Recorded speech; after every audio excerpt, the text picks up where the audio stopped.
Good morning बच्चों। आज की क्लास में हम एनसीईआरटी क्लास 8 चैप्टर नंबर 16 जिसमें हम पढ़ेंगे 16.1 संख्याओं के साथ खेलना।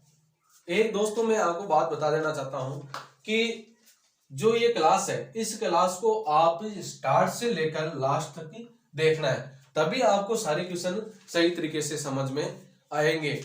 और वीडियो के नीचे आपको डिस्क्रिप्शन में मेरा लिंक दिया हुआ है, उसमें नीचे सब्सक्राइब का बटन लिखा हुआ है, सब्सक्राइब कीजिए, लाइक कीजिए, कमेंट कीजिए कि मेरी क्लास आपको कैसी लगी। और जो भी आपको क्वेश्चन नहीं आ रहा है वो कमेंट के माध्यम से आप मेरे को बता सकते हैं और पूछ सकते हैं।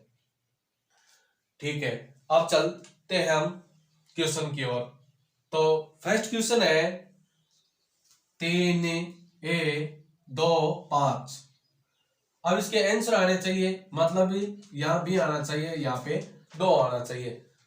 अब देखो बी का मान क्या आ रहा है और यहाँ 2 आ रहा है, तो इसका मान क्या आ रहा है। अब हम रखेंगे यहाँ पे देखो 3 है और ए का मान अपन कितना रखे हैं कि यहाँ 2 आ जाए, तो ए का मान अपन 7 रख देते हैं। तो यहाँ 7 और 5 कितने हो जाते हैं, 12 हो जाते हैं। तो ये लिख दिया हमने 2, ये लिख दिया 5। अब इनको जोड़ते हैं तो 7 और 5 कितने हो जाते हैं, टोटल 12। 12 का 2 असल 1, 3 और 2 5, 5 और 1 असल की 6। ये लो हमारा सवाल सोल्व। अब हम क्या करेंगे कि ए का मान अपन ने कितना रखा, तो ए का मान अपन ने रखा 7, तो लिख देंगे 7। बी का मान हमारे कितना आया, बी का मान हमारे आया 6, तो ये 6 लिख देंगे। ये हमारा पहला क्वेश्चन सॉल्व हो गया। ये इतना आप करोगे तो आपको एग्जाम में पूरे नंबर देगा। और क्वेश्चन नंबर 2, क्वेश्चन नंबर 2 है 4A9 8। इसके मान लाने सी बी 3, मतलब ए का मान क्या रखें कि यहाँ पे 3 आ जाए, तो लिखते हैं 4, यहां लिख देता हूं 4, ए की जगह मैं लिख देता हूं 5 और नीचे है 8 और इस साइड में है 9, प्लस का चिन्ह। अब देखो 8 और 5 को हम टोटल करते हैं तो 8 और 5 हो जाते हैं 13, असल हो जाती है 1, 9 और 4 हो जाते हैं 13, 13 और असल हो जाती है 14। अब हमने ए का मान कितना रखा, यहाँ लिख दो। ए का मान अपन ने रखा 5 और बी का मान हमारे कितना आया, बी का मान आया 4 और सी का मान कितना आया, सी का मान हमारे आया 1। यहाँ लिख दिया। ये क्वेश्चन नंबर 2 सॉल्व हो गया। अब चलते हैं अपन क्वेश्चन नंबर 3 में, यानी ए का मान कितना रखें कि तीनों का मान ए का, यानी इस ए का, इस ए का, इस ए का मान सेम हो जाए। तो हम ए की जगह 6 रखते हैं, तो ए के और 6 और यहां भी 6 रख देते हैं, मल्टीप्लाई करेंगे 6 से, तो 6 को 6 से मल्टीप्लाई करेंगे तो आएंगे 36। 36 का 6 असल 1, 6 को 1 से मल्टीप्लाई करेंगे तो 6 कम 6 और असल 3, वो हो जाएंगे 9। अब हम देखते हैं, यहाँ 9 था, 9 मिल गया।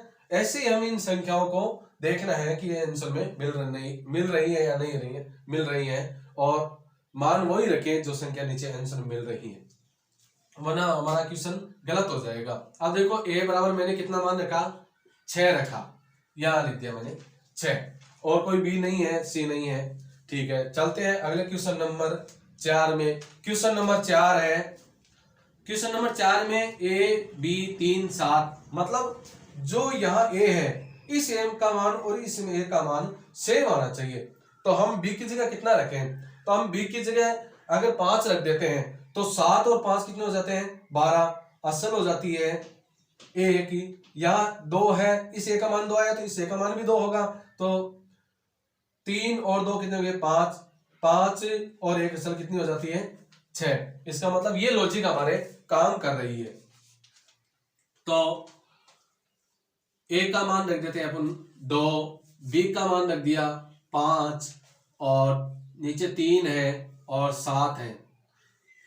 प्लस का चिन्ह, 7 और 5 का टोटल करेंगे तो आएंगे 12, असल 1, 3 और 2 5, 5 और 1 असल की 6। अब देखो हमने ए का मान क्या रखा, ए का मान अपन ने रखा 2। सबसे पहले 2 लिखना, दोनों ए का मान समान आ रहा है। बी का मान अपन ने क्या लिया, बी का मान अपन ने लिया 5। अब चलते हैं क्वेश्चन नंबर 5 में। क्वेश्चन नंबर 5 में हम बी की जगह क्या रखे हैं कि इन दोनों बी का मान सेम आ जाए, और ए की जगह क्या रखे हैं कि इन दोनों ए का मान सेम हो जाए। तो 3 को हम 0 से गुणा करते हैं तो 0 आ जाएगा। फिर हम अगर ए की जगह 5 रख देते हैं तो 3 का मल्टीप्लाई करेंगे 5 से, तो 3 5 कितने हो जाते हैं 15। इसका मतलब 5 और 5 मिल जाते हैं। इसका मतलब है कि हम ए की जगह 5 रख सकते हैं और बी की जगह हम 0 रख सकते हैं, और इसको मल्टीप्लाई कर देंगे 3 से। तो 3 को 0 से मल्टीप्लाई करेंगे तो 0 आएगा, 3 को 5 से मल्टीप्लाई करेंगे तो 15 आएंगे। अब देखिए बी और बी मतलब शून्य और शून्य यानी 0 और 0 मिल रहे हैं, और 3 को हमने 5 से मल्टीप्लाई किया तो 3 5 15, तो 5 और 5 यानी इस और इस ए का मान समान हो रहा है। इसका मतलब ये क्वेश्चन सोल्व हो गया अभी। तो ए बराबर अपन ने कितना रखा, ए बराबर अपन ने रखा 5 और बी बराबर कितना रखा 0। ये 1 से 5 तक के क्वेश्चन आपके सोल्व हो गए। अब चलते हैं अपन क्वेश्चन नंबर 6 में। क्वेश्चन नंबर 6 में जैसे इनमें किया वैसे इसमें है। तो बी की जगह हम कितना रखें किसी बी का मान उतना आ जाए। तो बी 5 को हम कितने से मल्टीप्लाई करें, यानी बी की जगह कौन सा अंक लिखें कि बी का मान आए। तो 5 को हम 5 से मल्टीप्लाई करते हैं तो 15 आ जाते हैं। इसका मतलब इन दोनों बी का मान 5 मिल रहा है, असल 1। अब हम 2 की जगह क्या रखें कि जैसे मान लो अपन 2 की जगह रख देते हैं, मैंने 2 रख दिया, 5 दूनी 10, 10 और 1 असल हो जाती है 11। तो हम नहीं रख सकते क्योंकि 5 का मान देखो यहाँ 3 रखा तो 5 3 15, तो नहीं मिल रहे। इसका मतलब हम क्या करेंगे 5 रखेंगे, ये हमारी लॉजिक काम कर जाएगी। बी का मान कितना रख देंगे 5। बी का मान अपन 5 ले लेते हैं तो 5 यानी 5 को 5 से मल्टीप्लाई करेंगे तो 25 आ जाएंगे, असल 2। और यहाँ 2 रख देंगे तो 5 दूनी 10, 2 असल की हो जाती हैं 12। इसका मतलब 2 2 मिल रहे हैं, तो ये लॉजिक अपन के काम कर जाएगी।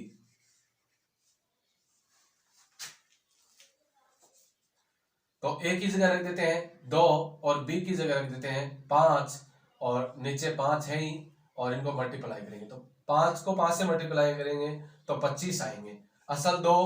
5 को 2 से मल्टीप्लाई करेंगे तो 5 तो नहीं 10, 10 और 2 असल 12। अब चेक करेंगे अपन, देखो बी का मान 5 रखा अपन ने तो नीचे वाले बी का मान भी 5 आ रहा है। ए का मान अपन ने 2 रखा तो नीचे वाले ए का मान भी 2 आ रहा है। इसका मतलब मिल गई।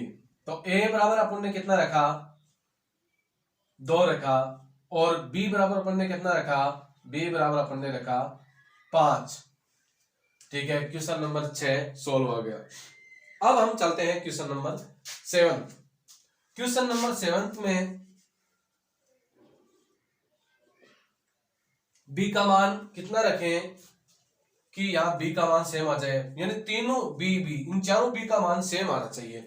तो हम ए की जगह और बी की जगह ऐसा मान रखेंगे इनका सब का मान समान आ जाए। अब देखो हम बी का मान अगर मैं 4 लिख देता हूं तो 6 को 4 से मल्टीप्लाई करेंगे तो 24 आ जाएंगे, असल 2 लग जाएगी।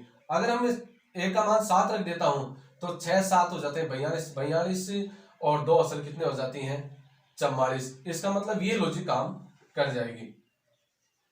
तो मैं लिख देता हूं ए की जगह 7 और बी की जगह 4 और 6 से इनको मल्टीप्लाई करेंगे तो 6 को 4 से मल्टीप्लाई करेंगे तो आएंगे 6 4 24 हो जाएंगे, असल 2। 6 को 7 से मल्टीप्लाई करेंगे तो 6 7 हो जाते हैं 42, 82 2 असल की हो जाती हैं 44।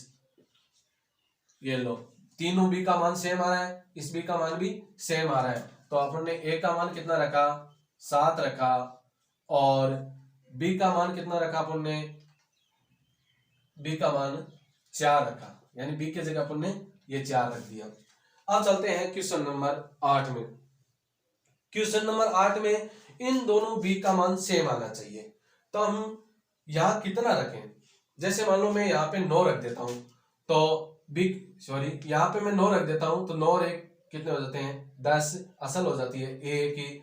और यहाँ पे मैं 7 रख देता हूं, तो 7 और 1 8, 8 और 1 असल 9। इसका मतलब ये 9 9 मिल रहे हैं, तो ये लॉजिक काम कर रही है।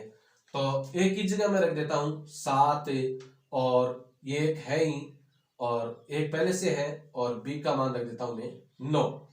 9 और 1 कितने हो गए 10, 7 और 1 8, 8 और 1 असल 9। अब देखते हैं दोनों b का मान 9 9 आ रहा है, तो यहां लिख देंगे a का मान अपन ने कितना रखा, a बराबर मैंने मान रखा 7, और b का मान अपन ने कितना रखा, b बराबर मैंने रखा 9। अब चलते हैं क्वेश्चन नंबर 9 और 10 में। क्वेश्चन नंबर 9 और 10 को हम सोल्व करते हैं। तो क्वेश्चन नंबर 9 में यानी b की जगह हम क्या लिखें कि यहाँ 8 आ जाए। जैसे मान लो b की जगह हम 7 लिख देते हैं, 7 और 1 कितने हो जाते हैं 8 हो जाते हैं।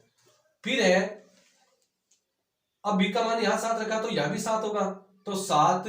अब यहाँ a का मान कितना लिखें कि यहाँ पे 1 आ जाए, तो 7 और 4 हो जाते, 4 रख दें तो 7 और 4 हो जाते हैं 11, 11 को a की असल लगी a की, फिर यहाँ भी 7 ही होगा, तो 7 और 2 9, 9 9 और 1 असल 10। इसका मतलब ये लॉजिक ही काम नहीं कर रही है। तो हम कितना रखें, जैसे मान लो यहाँ पे मैंने 7 रखा, तो 7 और 1 हो गए 8, और b का मान ये भी 7 होगा, तो 7 यहाँ 5 रख देते हैं, तो 7 और 5 कितने हो जाते हैं ज्यादा हो जाते हैं, तो 7 और 4 11, और 4 और 2 6, 6 और 1 7। इसका मतलब ये लॉजिक काम कर रही है। तो हम b का मान कितना रखेंगे, b का मान अपन लिखेंगे 7, तो 2, a का मान 4 और b का मान 7, a का मान 4 रखा और b का मान रखा 7 और 1।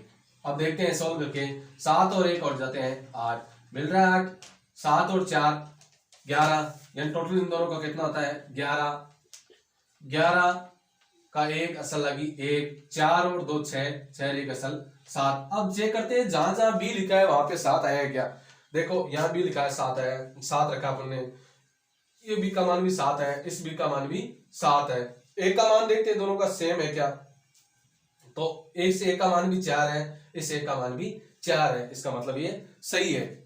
अब a बराबर अपन ने कितना रखा, a बराबर अपन ने रखा 4, और b बराबर कितना रखा अपन ने, b बराबर रखा 7। अब चलते हैं क्वेश्चन नंबर 10। क्वेश्चन नंबर 10 में a और b दो मान है, तो इन तीनों a का मान सेम आना चाहिए। तो अब देखते हैं हम a की जगह कितना रखें। a की जगह जैसे मान लो अपन रख देते हैं मैं a की जगह रख देता हूं 5, तो b की जगह रख देता हूं मैं 4, तो 5 और 4 हो जाते हैं 9। अब इस a की जगह भी 5 आने चाहिए, तो 5 और 2 तो 7 होते हैं, बल्कि शून्य तो नहीं मिल रहा, और यहां भी 5 नहीं मिल रहे। इसका मतलब a की जगह मैं रख देता हूं 7, 7 और b की जगह रख देता हूं मैं 2, तो हो जाएंगे 9। और इसका मतलब 7 और 2 फिर 9, 9 और 1 असल 10 हो जाएगी, 6 और 1 हो जाएंगे 7, 6 और 1 7, 7 यहाँ कितने रखे मैंने 7 रखे, यानी 7 और 2 ये भी 7 है, 6 और 1 7, 7 और 2 10, इसका मतलब 5 रखा जाएगा, कितना 8 हो गया। आवाज आ रही है यार, और वीडियो